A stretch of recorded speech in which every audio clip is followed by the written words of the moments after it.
Hey everyone, I'm Mandy from Garden. I'm Matt. And today we are going to take a tour of this gorgeous 90-gallon Discus Aquaponics ecosystem that Matt set up.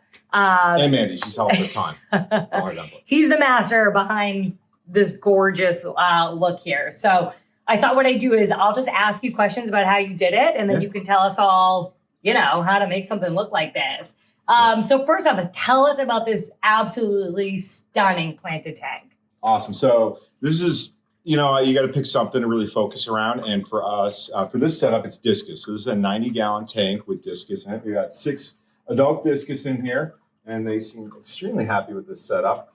And they've been doing great. They eat well, and it's super easy to care for. So I want to tell you about, how this all got set up. So again, this is a 90-gallon system that I actually was being used as a terrarium initially, and you can kind of still tell because the media at the bottom was actually from the terrarium. So it was a planted terrarium with the gecko in it, and it had hydrogen and peat in it and some gravel. And when I cleared it out, I decided rather than emptying out the gravel, I actually just flooded it because peat, will make it a little acidic. A lot of people use that in Discus setup. So it was a really living soil environment. I didn't put the Discus in immediately. I let it settle out. But I will tell you the tannins, what makes the water brown, took forever. There's still, residues of them in here. And by the way, it's a little cloudy because I moved the canister filter, which I'll talk about in a bit. So it, made it, a little dusty, but it's clearing up now. But, in general, this tank, after really researching, Discus and where they come from in the Amazon, I started realizing, people struggle to care for them because they need super clean water in certain ways. But I think a lot of traditional Discus care involves like constant water changes, whereas the contamination is not necessarily around bacteria or microbes. It's around like accumulations of particularly nitrates. So where they're from in the upper Amazon basin, it's real murky looking. It's black water typically, and there's just tons of plant roots, and there is no nutrition left for plants. So if a plant could consume nutrients, it would in their native environment, even if it looks murky from tannins. It's clean from a contaminant perspective, but tons of life in it. So personally, I've found for Discus, the only time I get them to thrive at their peak health is when it's integrated with plants, both terrestrial and aquatic. So that's what this setup is here. All right. So you're saying kind of the substrate at the bottom here is what was in the terrarium previously. So not like traditional, rocks and stuff that you would get at like a pet store. Exactly. And you could, there's a lot of great plantable media that you can use. In general, I found it's about how long it's been there, how long plants and whatnot have grown in it. Yeah. And ultimately, you do have to be careful. Certain mediums will change the pH in different directions. So some are more alkaline, if they've got calcium carbonate in them, which is great for African cichlid, but Discus one, it's slightly acidic. Okay. And so speaking of it being a planted tank, how did you choose the plants? What type of plants do you have? How do you know if you have too much plants or too little plants? I mean, this looks beautiful. I've thrown a ton of plants here, especially initially, and just try to get as much to root as possible. A lot of wood in here. So most of this, I love taking chunks of an existing established aquarium that's planted and moving it to a new tank when I set it up, and then allowing that ecology to spread out. So there's all sorts of snails and microbes, if you're looking on a microscope, which we should do sometime, it'd be fun. And then I allow to see what takes and what doesn't. One thing I'll say, the fish we have in here in addition to Discus are bristlenose plecos, which I absolutely love. Traditional plecos would get huge and rip out all the living plants in there, whereas bristlenose, I have this flipper in here, but since introducing, which is, a scrubber to clean the walls, but I don't need it because the bristlenose and the snails keep the walls crystal clean. Yeah. Yeah. And I think when you move that, a bunch of snails fell off. There are a lot of snails in there. Did the Discus eat some of those? I don't know. Yeah. I'm sure occasionally they will. It doesn't seem like they love these guys. I forget what type these are. Yeah. These are like the common you show up. I know, other things do. I've put some shrimp in here. I don't think any of them are alive and around anymore. The temps are a little warm, but they can definitely exist. I keep the temps for this tank at 84. And my pH I like to keep around 6.2 to 6.5, slightly acidic. And by the way, when we're talking about plants, if you look up above, this is the terrestrial part, so this cycles through. And I really prefer houseplants over things that you're going to eat. And I can get to that later, but yeah. Well, yeah, I was going to say, let's jump into kind of like the equipment and the parts and the pieces that are making this run. And maybe you can start by just saying like, how is it currently working? Like that pump turns on, move water where, how often, like what's happening here? Because this is the only food source for the plants of above, right? We never water these or do anything to these guys. I mean, look how happy and healthy they are just being bathed in the water from the Discus tank. It's phenomenal. I've got to say, I've never had houseplants do so well. They love it. And so the way this is set up, so I believe in redundancies for fish tanks as much as possible. From experience. Right? So 2 heaters in here, right? And 2 heaters is awesome because for 2 reasons, right? Say I used 1 big heater that was big enough to keep this at 84. If it ever malfunctioned, it could overheat the tank, which I've had happen. And I had one that was a Pro-based system. The Pro popped out of the tank and cooked the tank, and it was heartbreaking. So I have 2 smaller heaters, so that way if one breaks in either direction, either too high, too low, or turns off, the other one's going to compensate, and you can kind of catch it, and you'll notice the temps will drop a little if one of them breaks. But and the other redundancy is filtration. I guess really there's 4 layers of filtration that I put in here. The first, right, is the media I mentioned. So you see, I use a really thick media bed that's planted. And I love putting biochar in the media. It really, allows for tons of microbial health. And it also sucks up some of those. It works as an activated carbon, right? To suck up some of those nitrates and whatnot. And it's interesting. I noticed biochar on the floor tank kind of almost floats above whatever waste accumulates. There's like a dusty layer of waste, and as the fish move around, almost brings the biochar because it's so light up to the top of that, so it covers it, which seems beneficial. The second layer is I have an air pump in here, and I have 2 sponge filters in here, just allowing for some airflow, and again, another backup. And then I have a Fluval FX4 over here in the corner, which is what I moved to show you guys in a bit. And I like that as a backup. I run it about 2/3 flow, and I really never change the filters or anything like that. It's basically almost, if you think of like from a natural ecosystem, it's almost like an enhanced underground water filtration component. And so then that's almost like what your traditional aquarium would look like, remove these plants. Now, in that situation, you'd have to change filtration out a lot, get the nitrates out, do tons of water changes because there's nothing being removed long-term, right? So what goes in, if you're putting fish food in, at some level, it needs to come out. And that's why plants, incorporating an aquaponic filtration system, from an aesthetic, it's incredible. And also for the fish, it's incredible. I trust this tank so much more than any tank I've ever had without plants integrated. Leaving here for a couple of days, I've had Discus set up without plants, and I've been so fearful if that pump breaks, how stable is the water? Nitrate levels will, if I had automated food systems, the nitrate levels will elevate. But we have a garden supply store, and the biggest deficiency we see people with plants have is nitrogen, and the biggest toxicity issue fish people have is nitrogen. And so these 2 systems make taking care of plants easier and fish easier. Well, I think you bring up a really good point too. So there's some purest aquaponic systems where the only filter is the plants, and that there are certainly benefits to that. But the way that we have set up the system and the way that we think about the system is more like we've got a fish tank set up, and in addition, we added a plant filter to help as a redundancy to not only help purify the water and remove toxins, but also to provide like the world's best food for our houseplants. Okay, let's talk a little bit about the plants up above. What kind of containers, I know you'll show these to people later, but what kind of containers are up there and what kind of medium are the plant roots sitting in? Coming soon. I'm dying on mealybugs, and this guy tried to show up here. Don't normally see much of them, which has been really interesting. So we brought in a bunch of houseplants. Sorry, a little off topic. I just saw that guy.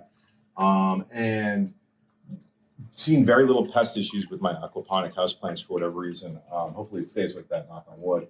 Your question, plants up above. So, normally people who talk about aquaponics are trying to grow food, which I love. And I've done it a ton. I've had tilapia. The challenge with a plant that's an annual, which is most food, is that it grows and then collapses at the end of its life cycle.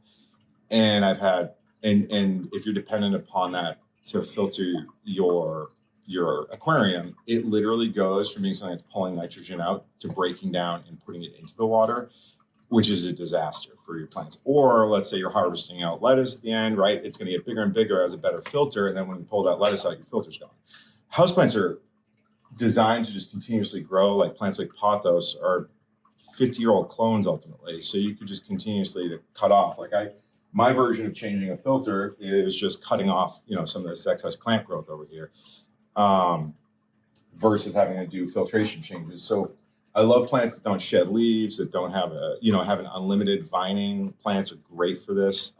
Right, the filter only gets bigger. You're upgrading your filter size every time the plant grows. 100%. I love pothos. These inch plants are phenomenal. But the cool part is once you get stuff like that established, once in a while if a plant's struggling or whatever, I'll just toss something in. And I just saw this this guy right here that I put in. This was a gift actually from my daughter Lucy to Mandy. I don't think you've seen this. It was oh my gosh, it really was on death's door. I had no idea you tucked it in there. Yesterday and was like, oh my God, it came back. And it looks beautiful.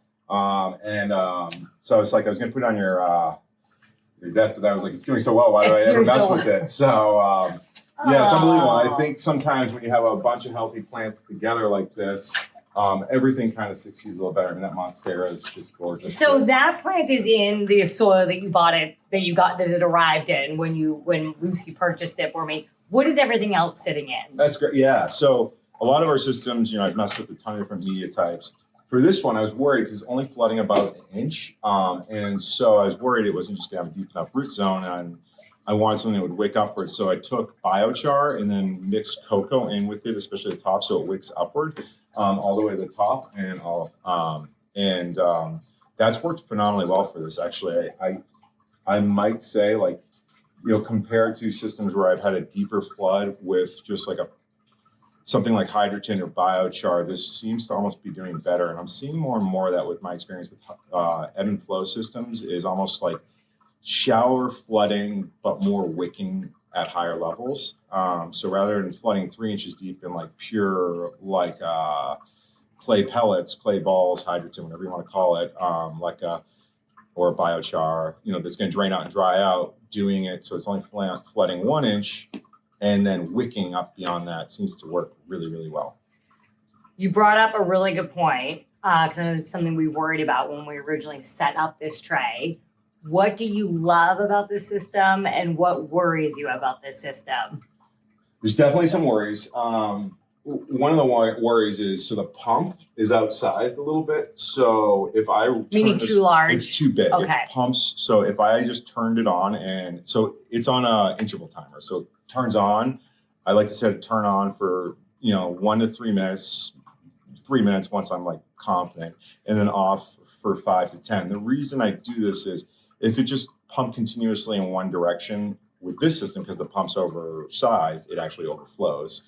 But inevitably, even in a bigger system, if you're just running one direction and running a wicking system, you can have jam ups and floods in two places. The floods will occur where the drainage on the other side. So this system works by, there's a pump over here, pumps up into this corner over here, and then goes through the table, and it's elevated about an inch, and then floods downward and back in the tank on the opposite side. So if it was continuously flowing in that direction, eventually this pump could clog up because water's collecting on the intake. I mean, leaf matter and whatever accumulates on the intake. So then all of a sudden the pump starts failing. Or a leaf can cover up the exhaust and all of a sudden it can't drain out, so it's overflowing outward. And with this system, if I just continuously turned it on, the drainage can't accept enough volume to keep up with it, so eventually it starts dripping over the sides, which I've done. The other thing to consider, because it's a flood and drain system, when you fill your tank, make sure there's no water up here. I've done this where this was in a flood stage. so all the water's up there. I fill the tank up to the top. Oh yeah. This turns I've done off, it this. drains backwards and overflows out of the aquarium. So, there is an up and down with the water, which, it can be nice from an aesthetic perspective to see a consistency, which we'll show you another tank design that we have that with. But from a functionality perspective, I love that the filter turns off, because when this turns off, after running for 3 minutes, for 5 minutes, it's draining backwards and water's pouring out of this filter over here. out of this pump over here, clearing out the filter sponge. So it's as good as new to bring water back inward. So the pumps can run for so long. I've had a aquaponics system run for 4 years and it never failed. And on top of it, say a leaf covers up the exhaust over there, when it drains backwards, it pulls that leaf right off. So it keeps it super safe. The other thing I do to prevent floods is, you might notice this pump back here is elevated.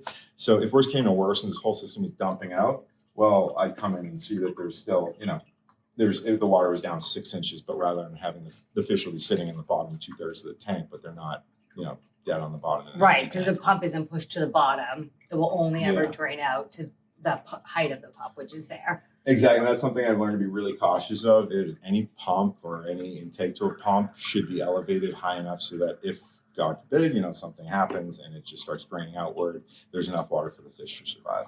Okay, so your current setup is 1 to 3 minutes water turning on and flooding, and then 5 minutes of quiet. Yep. For the plants, how did you know that was the right amount of time for like roots being wet and roots having time to dry? Sure. So a lot of people, are like, well, that never gives things a chance to dry. What I found is almost like the more frequent, just heard it turn on, it clicks on, and then you hear it. The enemy to plant roots isn't about how often they're wet, because you can grow in pure water. It's about anaerobic conditions, meaning the oxygen is gone. So it's sitting still water. So for instance, having it on, off, the water's always moving, always aerated. It's always keeping it active. And that to me is the best situation, is like an up and down flow, because that keeps the water super well aerated and moving.